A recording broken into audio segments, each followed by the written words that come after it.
what's going on with this preacher. So, you know, AC compressor, belt and stuff.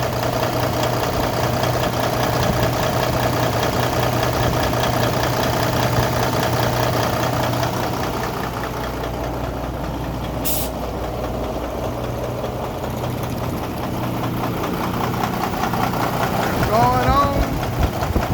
All this condensation on it. That's this Florida heat, man. Got it sweating on outside, but it's nice and cold. Well, if y'all look by the fan right there, I wound up dropping something in there, and I broke the pipe. So, yeah. I have broke that piece, and after I broke that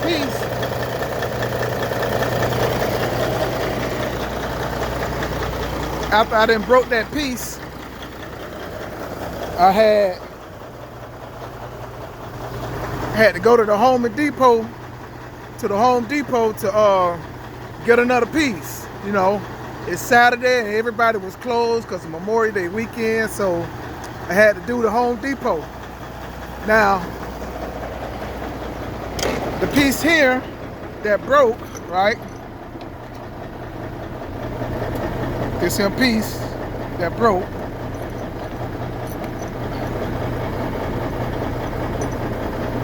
That and that goes to it like that. That holds it in.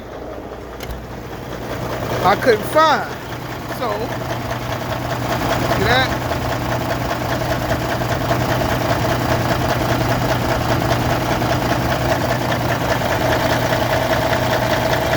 There we go. I had to find another piece. It's not as thick and strong as the other piece. The rating on that, it's only about 600 pounds. So I had to make it do what it do. You know what I'm saying? I had to make it do what it do to make it work.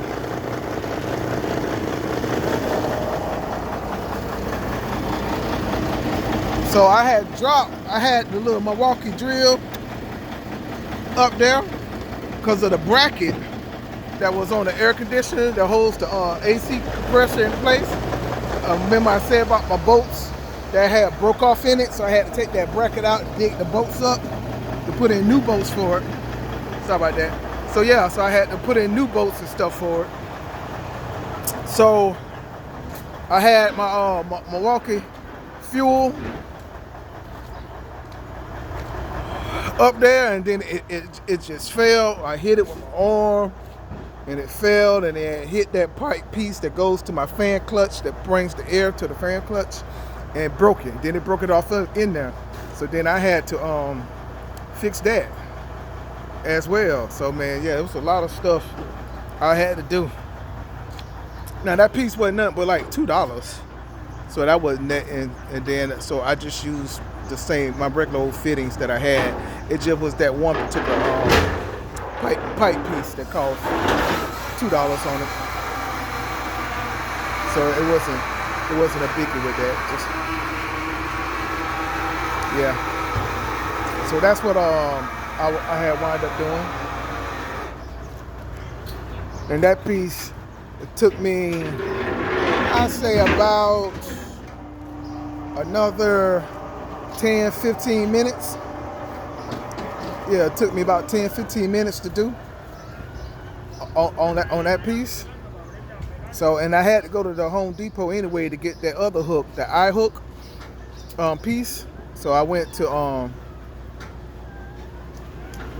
the Home Depot to get the eye hook piece, the new bolts for that, because it's smaller. So I had to get new bolts. I had to get lock nuts. I had to get some washers. And then I just had got that one pipe piece that I had broke off up in there.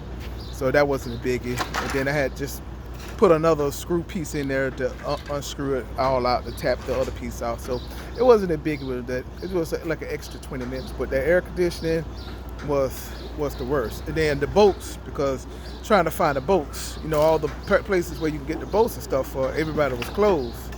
So Home Depot, man. Home Depot was the best place. And then if Home Depot didn't have it, I was gonna go to Lowe's. But luckily Home Depot had everything with it. So it wasn't too bad for everything. Yeah.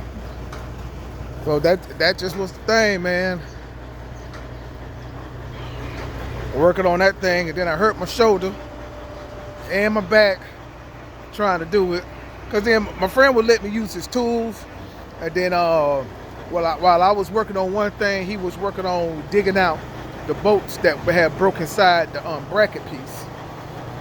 So by the time he was done with that, I was done on this end part, because I was using the drill and everything to take the belt off, because I have to take my fan belt off just to get the other AC compressor belt on.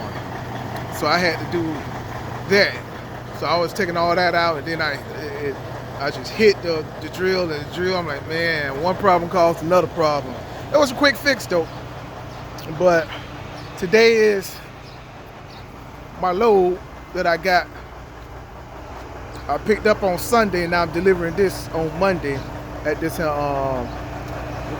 supermarket down here in Hialeah.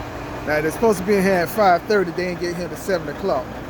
Yeah, and the broker, oh yeah, it's easy, in and out. This is 5:30 in the morning.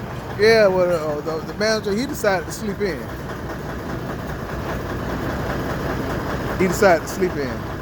So it wasn't no 5:30. It was 7 o'clock. Now, it's an open window from 5:30 to 11. I didn't get here until 6:30. So I just had to wait 30 minutes once I had got here. So it still wasn't bad. And my second drop is 4 miles up the road at the other sister location. So that's how my Monday morning is going. But I got the air conditioner fixed, and then my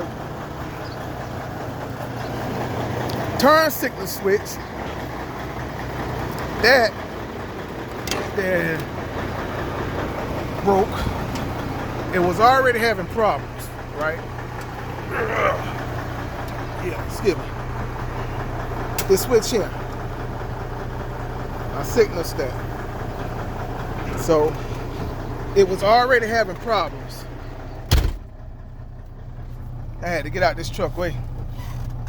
So it was already having problems by my wiper switch was acting funny. I only had low and high on it and stuff, and sometimes it worked. So now the high beam indicator lever that's in there, that spring that pushes it, when you pushes this towards you, just like you're doing it inside the car, well that has broken. So now my high beams is just stuck on because it broke. So I ordered a new one of these the signal turn indicator, and that should be here tomorrow, Tuesday. So I can install that. That's not a biggie. You got the screws here. Take it all off with, and then the two plugs down there where you plug them up at. So that's not a biggie to get that done. But at least I got air conditioning. I ain't hot and burning up. And I was gonna make it do what it do though, regardless. I was gonna make it do what it do. That's it. I was gonna make it really do what it do. Cause man, I couldn't, man. It was getting hot with this air conditioning. It really was getting hot. Oh yeah, y'all see that engine?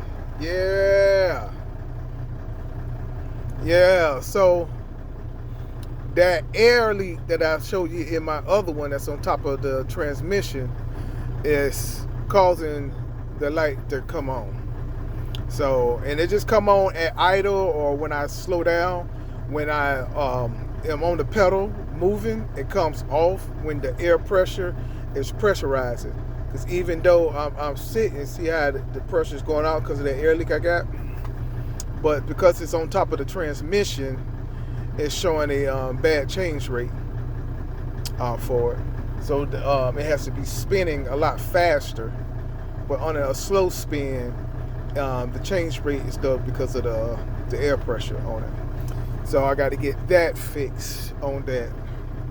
But like I said, every place is closed, man. Every place is closed. And then Tuesday, I got to pick up on Tuesday and Wednesday. So it looked like I won't be able to get that fixed until Thursday. Being able to get that fixed on Thursday. So it's not a biggie.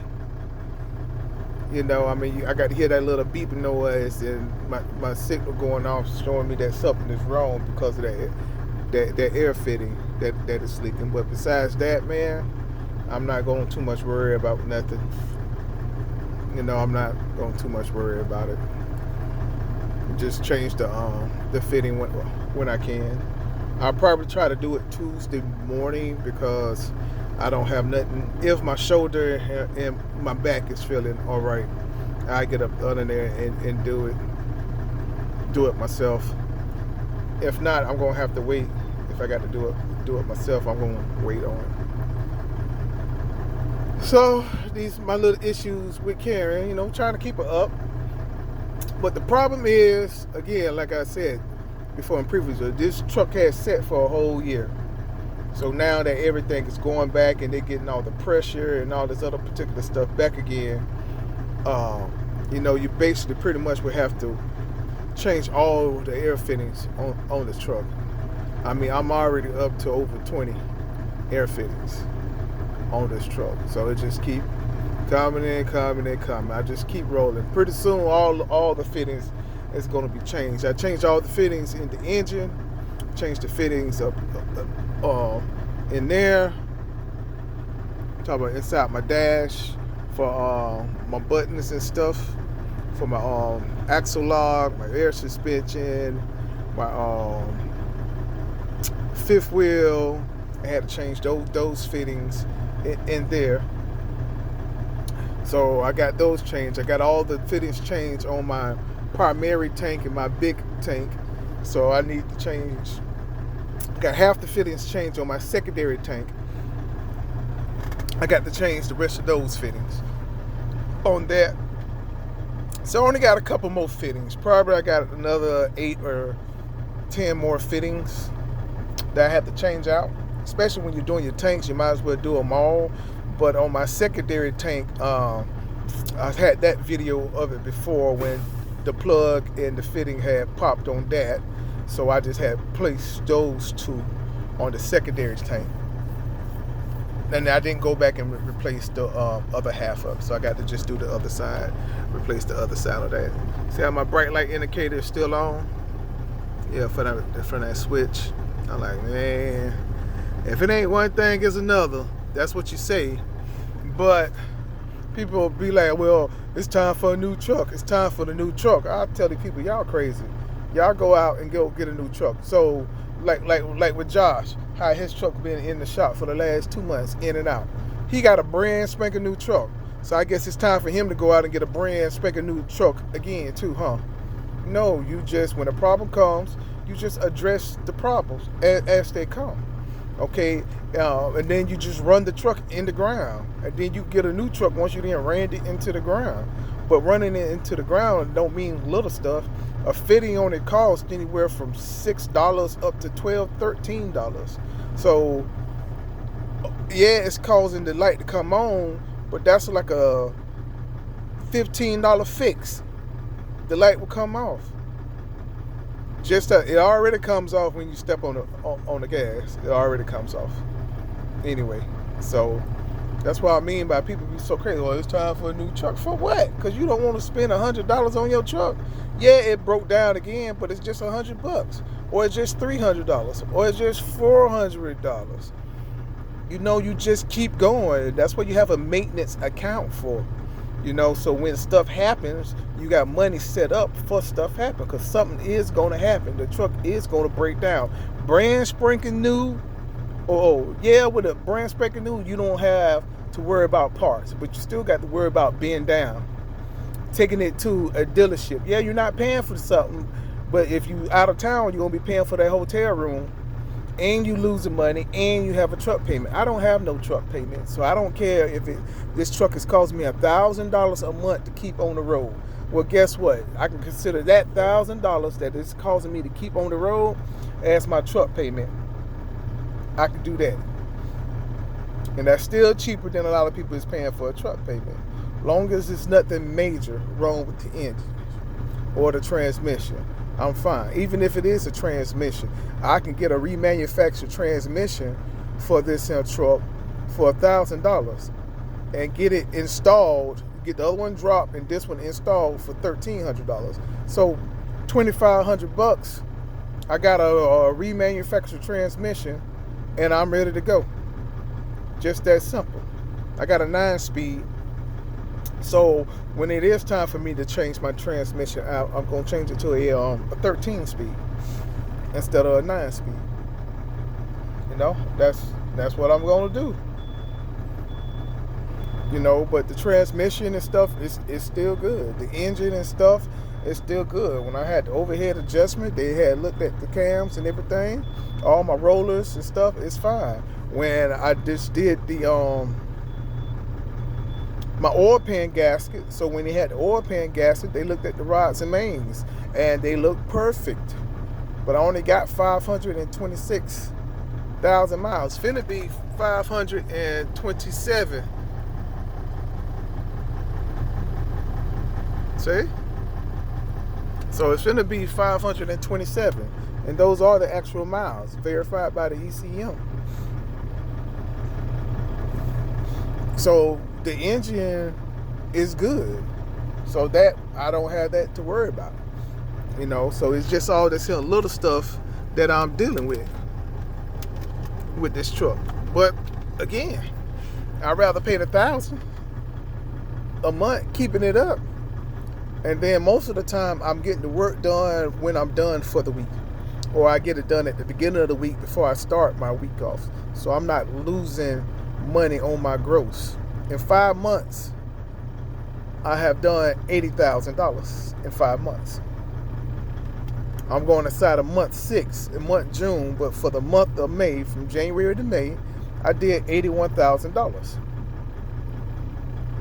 in 5 months. Now that's without being off for a good month.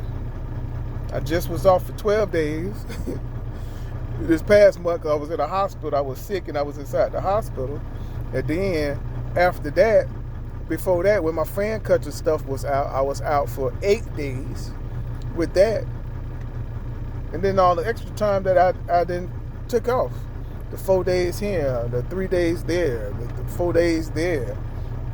So I'm happy with my sales and my growth so far.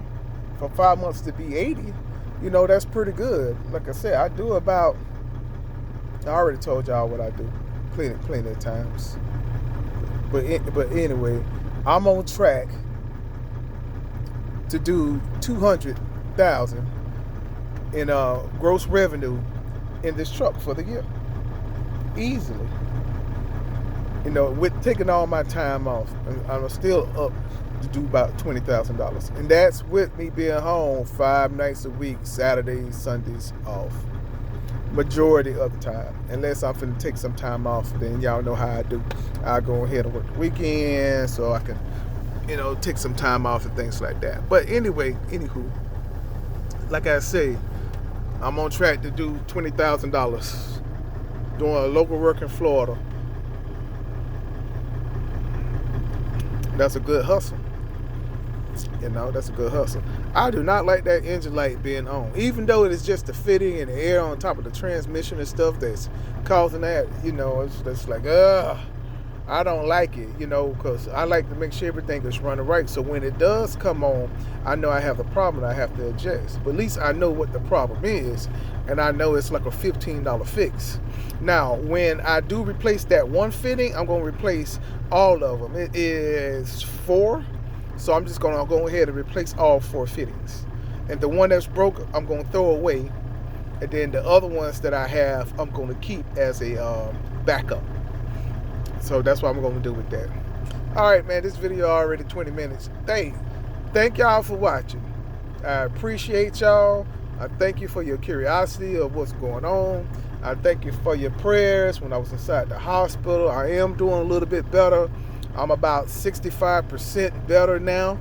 Not 100%, but hey, I'm striving to get there, taking things slow. I only been doing 3 runs a week. I haven't been doing 5 runs. I just do 3 a week. And even with the 3 runs, I'm at $5,300 for 3 runs. And I can't complain with that. And I'm home 3 full days doing these 3 runs. And I'm home 3 full days doing this. And I'm actually home 6 nights a week while I'm coming back slowly when I'm doing all this particular stuff. Some people ask me my thoughts on some of this here YouTube drama. I'm not getting inside of YouTube drama. That's between the people who's doing what they are doing, why they doing what they are doing. I found throughout my YouTube and watching YouTube people, like I said, this is what I got is not a trucking channel. Okay, I say that a lot. This is a personal vlog of my life and what I'm going through. And if you can learn anything from what I'm going through, hey, I'd be more than happy to share my knowledge and everything like that of what I went through or what I am going through. Okay, but I don't get inside of what people say and stuff on YouTube. I listen and I try to learn and educate myself from their mistakes and things that they are doing. But a lot of people on YouTube be telling those YouTube lies, and lies always seem to catch up with you when something goes on and start to catch up with you. Because first thing you be like, well, I thought you said this, such and such, and I thought you said such and such. Well, your numbers is not matching up with what you are saying. Your numbers is not matching up with what you are going through. Or the ones that try to teach you something, like some of them had their authority, then they don't have their authority no more. They signed on with somebody else, but they didn't taught you how to get your authority, but now they don't even have their authority no more. So the question I have for them is, well, if everything was going so good, you were such a guru, and you ready to teach somebody else how to get their authority and stuff, why you don't have your authority no more? That'd be my question to them. So that's why I don't jump on everybody bandwagon and stuff that they're going through. You trying to tell me about the market and how to book loads and how to do all this other particular stuff. But if you got your authority, you making all this kind of money, why you don't have your authority no more? After you paid all this money for your authority, you just talking about your insurance that's keep your authority active. And every quarter paying your IFTA payments. Then every year you got your other payments, like your IIP payments, and you got your UCR payment. What's that? The 2290 federal highway tax, which is just $500 that you got to pay a year. So you just be like, okay, so why you don't have your authority no more? I'm not understanding why you signing on with somebody else and you have your own authority. I'm not following that, but you're trying to teach somebody else how to get their authority and what to do when you have your authority and how to book loads and the market is good. Don't take cheap freight. They tell you all this. Don't take cheap freight, and they tell you all this and stuff. But then now you find out that okay, they don't have their authority no more. They signed on or leased on to somebody else doing things. Some of them still be an owner op. Some of them is doing a lease thing through them. Some of them is just working with them, booting their old loads and taking stuff as a percentage. So that's why I just don't listen to everybody and try to apply what they try to teach you to what I'm doing, because obviously they doing something wrong. Okay, that's why you do your own individual research and you find out what works best for you in your business. You can't take somebody else's business model and all of a sudden, you know, they didn't stop what they doing for whatever reason, and then you don't even know that they didn't stop until months later that they didn't stop, and then it just slipped up on the tongue. And now you're like, hey, so when did this happen? When did that happen? You know, things like that. You know, I'm not saying people's not putting out good information. I'm just saying you take the information that people are putting out, and then you apply that to your own research that you did to fit your business plan that you made up, and you see how it works, and you develop your own plan out of that. You can't use somebody else's plan, because some of these people who got plans, well, they don't have wives, they don't have kids, or they have kids with baby mamas or baby daddies, or they don't even take care of their kids, don't even go see their kids, don't want nothing to do with their kids, but you know, they done told you about how they have kids, and they gonna stay out here on the road, and they stand out here for 5-6 weeks, and you like, when you gonna go home and see your kids? It's not always about making money. You know, it's not always about making money. So you trying to tell somebody else with kids, hey, stay out on the road 5 to 6 weeks, you can make this kind of money.